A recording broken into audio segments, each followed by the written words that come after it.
I don't know if you catch that every time, but I can feel it oozes out of the phone line. You say very little, just that opening, and I think he loves me and loves being here. Yeah. Well, I rehearsed that all morning. Did I do okay? Oh, yeah, man, it sounded so sincere. The depth and the warmth. Anyway, Bill, I thought of you a lot yesterday. What? Are we in a wind tunnel or an oxygen tent? What the hell is happening? Can you stop with the breathing in the phone? You sound like Anthony Weiner. I am outside. Okay, well, you might want to come back inside. Can you hear me clearly? Yeah. Okay. Oh, good God. We try to do a professional radio program. I mean, I understand, but I'm a child of nature. I know. You're again. I feel that exuding from you. Yesterday, I thought of you, Bill, because of Roger Ailes, and you probably knew him better than anybody at Fox, and he didn't reveal all sides of himself to everyone. He is one of the most complex men I have ever met. He is, in some ways, an icon to me, an idol to me in some ways, and honestly, personally, one of the biggest disappointments in my life at the same time. And it's weird. I've never liked someone as much as I like Roger Ailes, and then despised some of the things that he did at the same time. Well, I can't speak to your situation because for two reasons. Number one, you're my friend. And number two, he was my friend. And I, as you know, didn't get involved with that. I know. When you were at Fox News, only to the extent that I told him quite clearly that you were very beneficial to the network. And then you and I partnered up to do a tour together. And so he knew that I was in your corner. So I don't know any more than that, on what. And when you left, I was obviously disappointed because I didn't think it was good for the network at all. But you're you, and he was him. And I'm not even talking about that, Bill. I just. You know that Roger, when he wanted to be, would be ruthless. And I don't want to get into all the charges back and forth of what happened to other people, because that's going to happen in court, or none of us were there for that. So I don't even want to talk about that.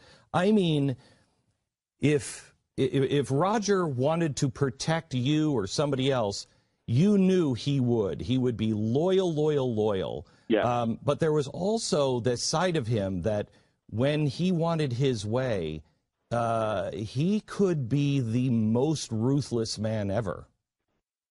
Well, I don't know about that, but he was certainly a businessman who operated in a world where what was good for him was going to happen.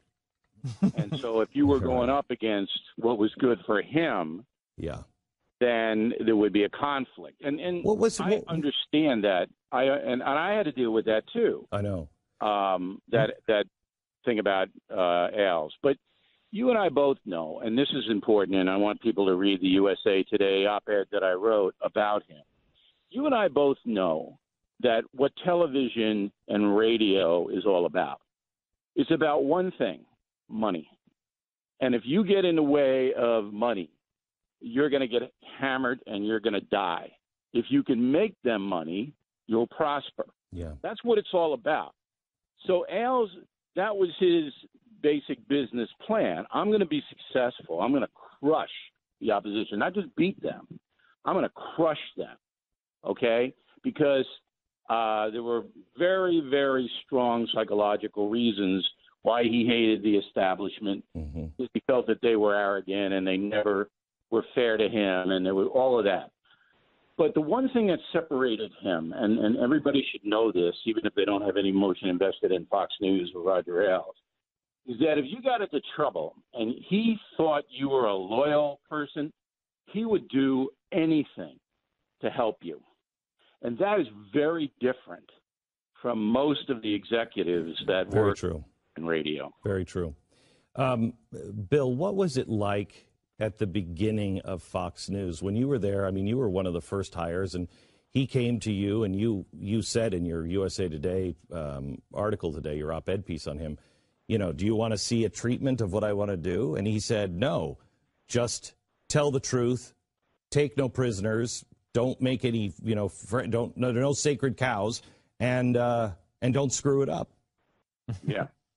Well, he knew me from Inside Edition, where I had anchored that program for 6 years and made it a success after David Frost got fired after 3 weeks on the air. And and that's Dale's the businessman. So he knew me. He knew that I turned the program around. He knew that I could do it. But I was surprised that because I had heard, well, he's this ideological guy and, you know, he wants it his way. And I was surprised that he never told me, hey, I want you to do this or hammer this guy or be friendly to that guy. Never. He just wanted me to go and do it. And that's why we were successful.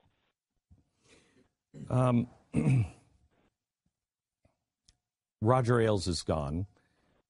He left Fox News. They started changing Fox News. Obviously, you are no longer with Fox News. I remember somebody said to me when I was there, so who's going to replace Roger Ailes? And I said, I don't think anybody can replace Roger Ailes.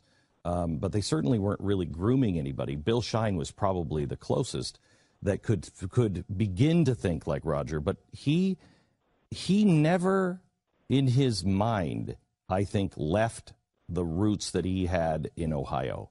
He could still think like somebody in the center of the country, which is nobody in New York City at an executive level is doing.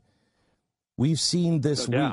Go ahead, comment on that, and then I have another question. Look, Roger was a child of, he was one of the first baby boomers, okay? He was a little bit before that, born in 1940. But he had that mentality, and his father was a tough guy. And, you know, Roger came from a working class, and he was a hemophiliac, so he had as a child, he had, you know, tough health issues, and he was a small guy, was a little rotund, so I think he was a victim of bullying. He took all of that, and he said, you know what, I'm going to show you. I'm going to show you. And I don't care who you are. I don't care if you're Richard Nixon or Ronald Reagan or if you're the head of GE. I'm going to show you, and I'm going to show you how it's done, because I have a link, just as you have and I have, with regular Americans, working Americans. I have that link, and that's what made him successful. You think that's what he saw in you? Because I think that's the same kind of attitude that... No doubt about it. You know, he could have had all of these, you know, stones and forests and, you know, all of these network people who were named after inanimate objects. Could have had them. Could have hired them. All right? He could have done that. I saw... He could have had pocket hankies all over the place, British accents, you know, Peter Jennings clones. Could have done all of it. But he wanted regular people. And so he hires me. He hires Hannity.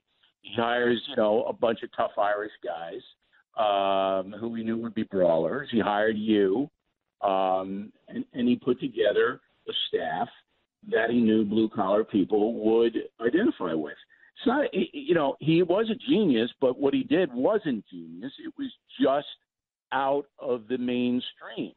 And that's why Fox News became a $2.5 billion a year grossing bank. I mean, can you imagine that much money? And what happened. He was a genius.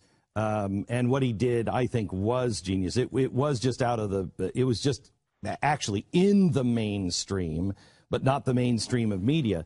But you know as well as I know, Bill, that you could be confused by one of the most complex issues of health care and the bills and everything else.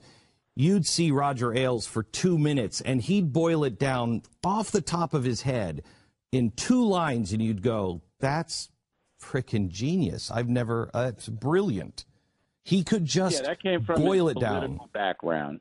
You know, he told me a story one time about Ronald Reagan, who was foundering, and I have this in my book, Killing Reagan.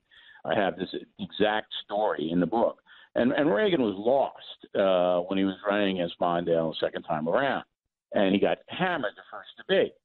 So they brought Ailes in for the second debate, okay? Because the poll numbers are going down for Reagan. Reagan looked discombobulated. Nancy was freaking out. So here comes Ailes walking in, okay? And he didn't know Reagan that well. And he sat Reagan down, looked him in the eye and said, hey, you're going to lose. The whole thing's going to blow up unless you start to wise up. Mm-hmm. And then Reagan was startled because who talked to Ronald Reagan that way when he was president of the United States? Nobody. But, you know, you can see Ailes doing it. And then Ailes says, here's what you're going to do. All right, we're gonna have 3 or 4 themes that you're going to emphasize, and I'm going to give you 2 strike lines that when we know Mondale's going to say certain things, you're going to go back at him.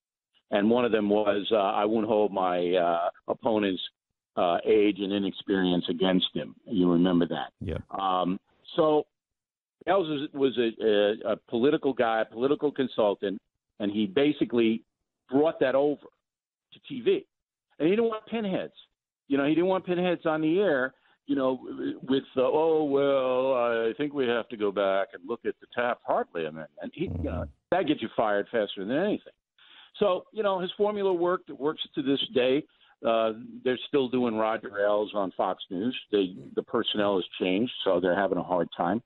But they're still doing what he put into place. You know, you said that he didn't hire rocket science people, but I don't know if I've ever told you about my interview with him. The first time that I had met him 2 or 3 times, and he just said, let's just have a casual dinner. I just want to get to know you. And then he said, I'd like to talk to you about joining Fox, and we had dinner together in some private room at a steakhouse in New York. And the first question he asked me was, what did you think about the 1972 China trade deal? And I said, Roger, I got to be honest, I don't know. Yeah. And then the next question was, well, what did you think? What was the biggest accomplishment of the Eisenhower administration? And I looked at him and I said, Roger, I got 2 ways to go here. I could either bluff and kind of make something up, or I could tell you the truth. I'm not up on that one either. And possibly end the interview right here. But I'm going to bank on not bluffing with you. I don't know. He said, really? And then he said nothing to me for 10 long minutes as we ate. Really? You ate your salad. So. Yeah, but he got up. Neither of us had salad. And we got up afterwards, and then he pushed me to the wall. I mean, questioned my faith. Got in my face so much. And I thought, this is over. I lost 15 pounds of sweat.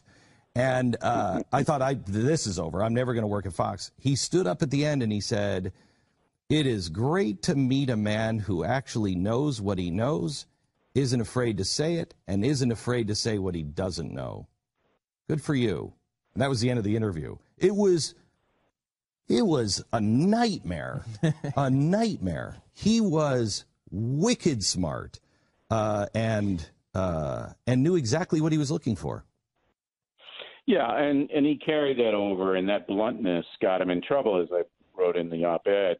You know, there's 2 ways to take it: the way you took it, and the way that some other people, they hated him. Well, you know, but Bill, you know, there's a lot of people, because I watched you closely, because you have a reputation of being a hothead, and I never saw that. And what I did see was Bill O'Reilly expects you to do your job and to do it with excellence, because he's doing his job with excellence and not phoning it in.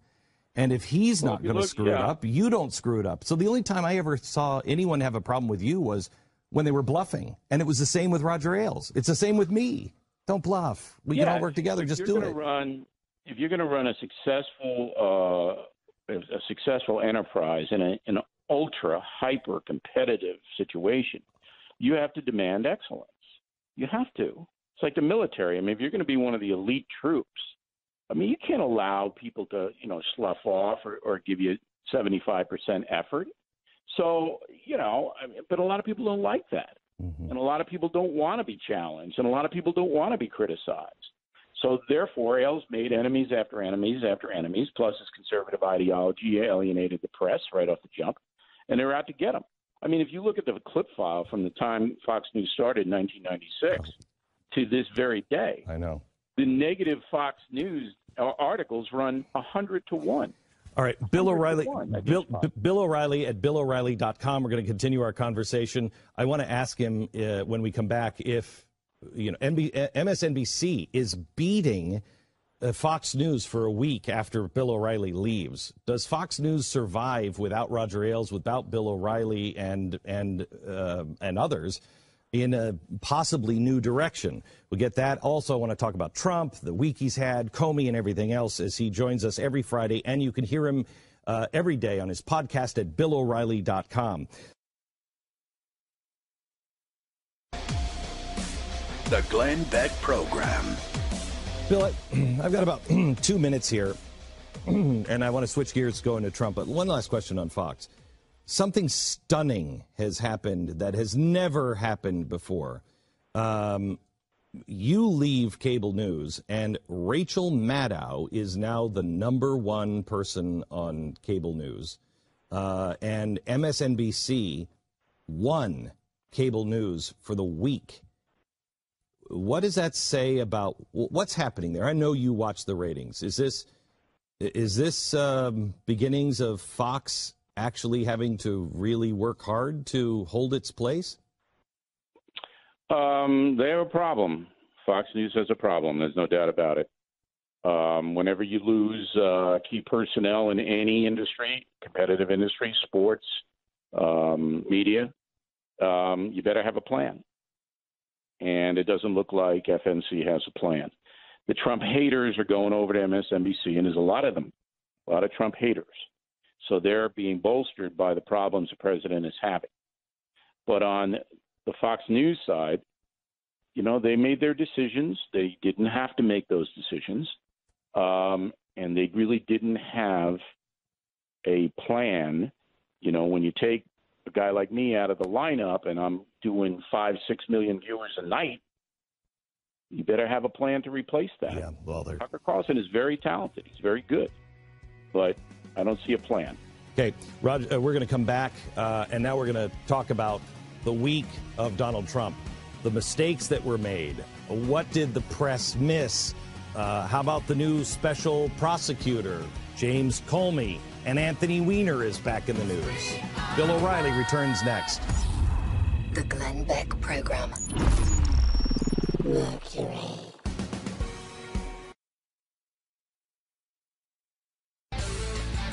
The Glenn Beck Program.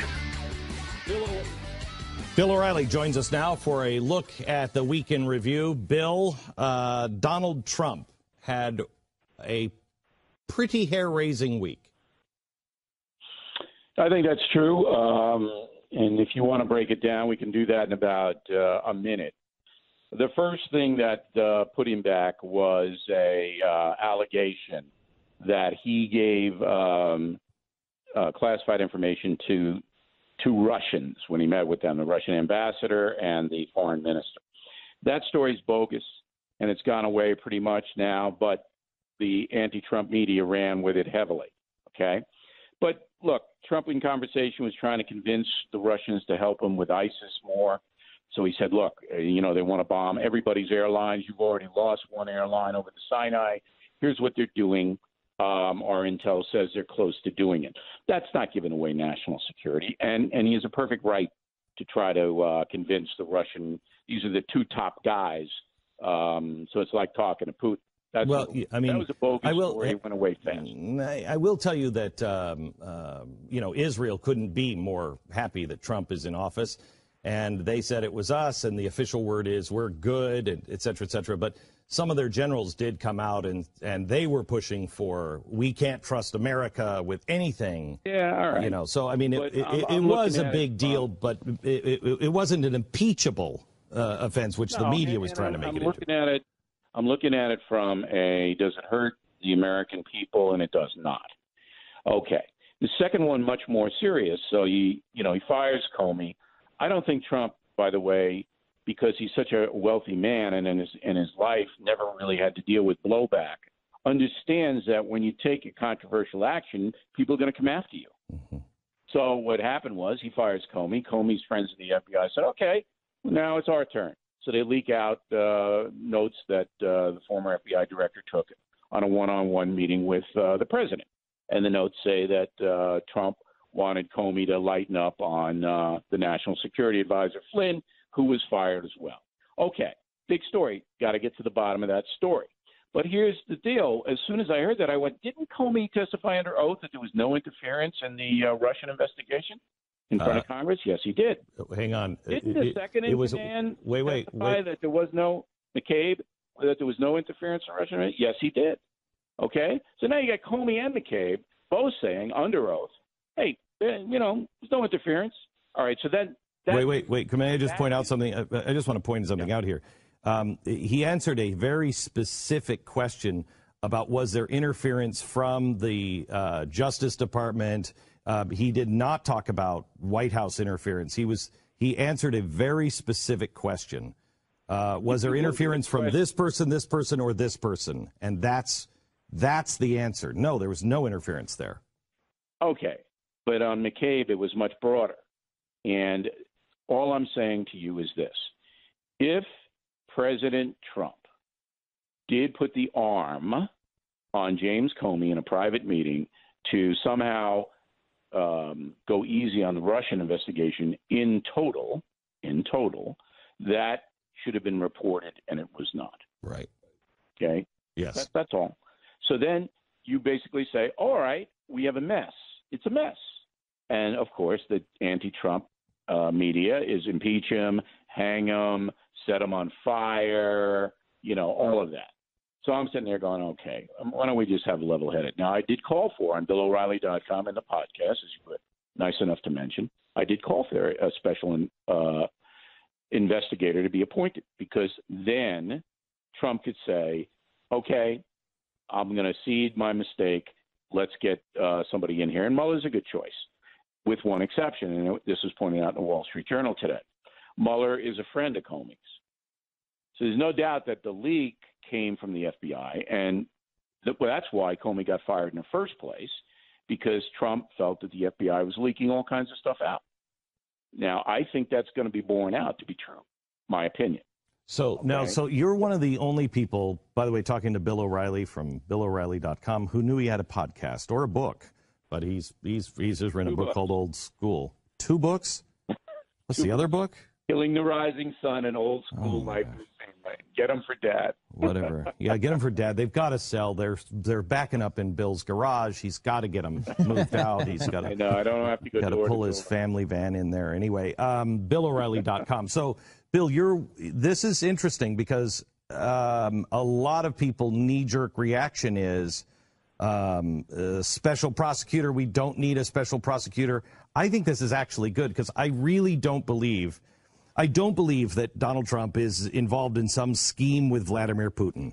I don't believe that he was trying to, in nefarious ways, get Comey to drop it. I think what he was looking for was, look, dude, I want to be your friend. You be my friend. There's nothing here. He's leaving anyway. Let's just move on. And I think that he doesn't think of things the way he needs to because he's president. He's thinking of things like a businessman. Agree, but here's the important question for you. How do you say dude in Russian? Niet. I don't. Look, the key part of your question was the word jerk. So on the left, whatever Trump does is impeachable and we have to murder him. And on the right, we don't want to know because we like him.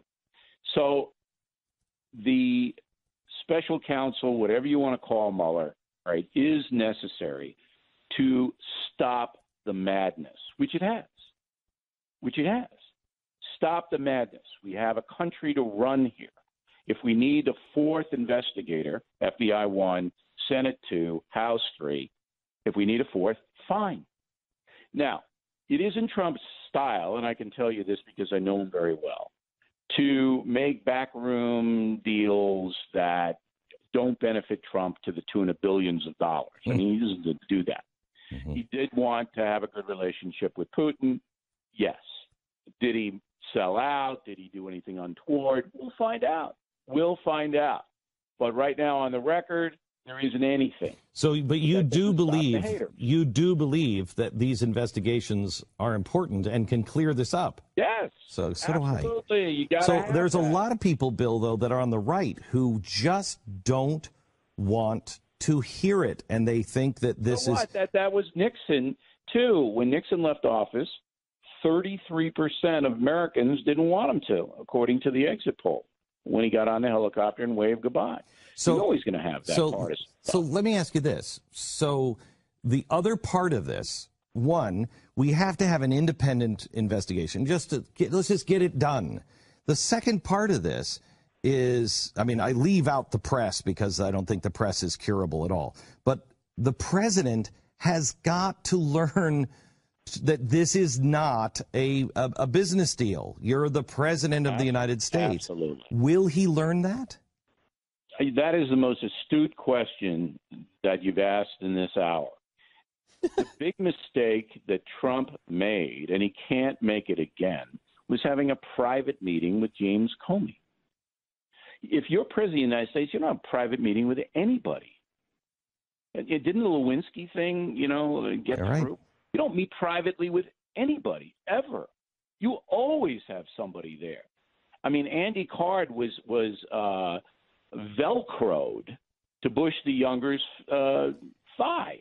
Bill, you were there at the height of my, controversy with me, when I was white hot, hatred or love.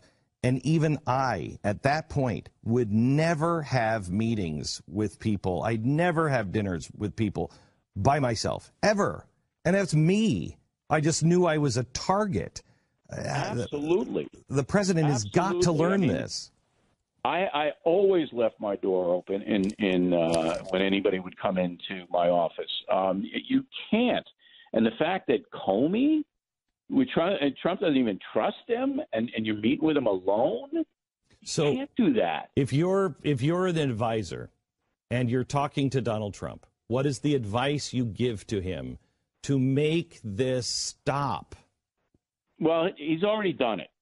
So you can't, the Justice Department appointed Mueller, but that Trump had to okay that. Sessions doesn't do anything on his own. So he's already done it. And it's already succeeded to some extent. Now he goes abroad. It's a big dog and pony show over there. And the anti-Trump press is going to come out with something every day. You know that. Every day there's going to be something else. Yeah. Somebody will leak something, and they'll do this, and they'll do that. But it doesn't reach critical mass, all right, unless there is a very specific allegation. And now Trump has just got to say, hold it. I did, you got 4 investigations. Let him do it. Let him do it. And then he doesn't have to be involved with it anymore. So I think he avoided the bullet, but boy, he can't make too many more mistakes. He just cannot do it. Going over to Israel, he won't say that, or he said that they're not going to move the embassy. I thought if there was anyone who would move it, it would probably be him. That's a Netanyahu call, though. He's not making that call. He's going to do what Netanyahu wants. So we don't know. We're not privy to what Netanyahu wants. But if Netanyahu wants the American embassy in Jerusalem, it'll be there. If he doesn't, it won't. That's what's going on there. You're saying Netanyahu tells our president what to do on that? On a case like this, yes. Wow. Bill O'Reilly from billo'reilly.com. I pay him in sandwiches, so I promised him that he could say something nice about something that he's done. We need to get everybody mobilized to go to billo'reilly.com to get signed book specs. And I'll give you yours free. Sign Killing the Rising Sun for Dad and Granddad. Wow. I don't believe I have any of your books signed. I don't think you signed a single book for me. Not one. But now I will. But who are you going to give it to? This is what I want to know. I'm going to send you 2 signed books. All right. Now you can put them right up on eBay and make some money. But if you're going to give them to somebody, who are you going to give them to? I'm going to give one of them to my dad. Because good. Give him old school. I'm sure he's an old school guy, right? He's going to love it. I'm going to take a shovel and bury your book right next to him, and he's going to love it. He's going to. Oh, I nice. So. Very good. billo'reilly.com. Grab his books. The Killing the Rising Sun is fascinating. You'll learn more than you ever knew about World War II and Japan and old school. Hey, I can didn't I say read. one more thing? Oh, geez, what? Can I say one more thing? What? If people came in on this interview late, Beck posted on the Blaze, and I posted on billo'reilly.com the whole interview from top to bottom. So I think people might want to listen to it again. If they came in the middle, they can hear the whole thing. And I especially want you to go back and listen to the warm, friendly greeting that meant so much to you, right? It meant so much. It moved all of us deeply. It moved us all No, deeply. No, you couldn't do it any better. In the morning I started it. People say that you're a cold bastard, and I don't see it. My goodness. I just don't see my it. goodness. Yeah.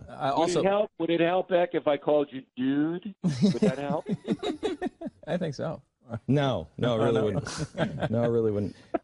I think you should go back, too, and listen to the incredible compliment that Mr. O'Reilly paid to you, Glenn, when he said, this is the most amazing question you've asked in this hour, which was a huge, what a hurdle to clear. Yeah. The most astute. You're the most beautiful girl in the room. And we're alone. Bill, thanks a lot, man. Appreciate it. All right, guys. We'll see you next week. See you next week. Bill O'Reilly.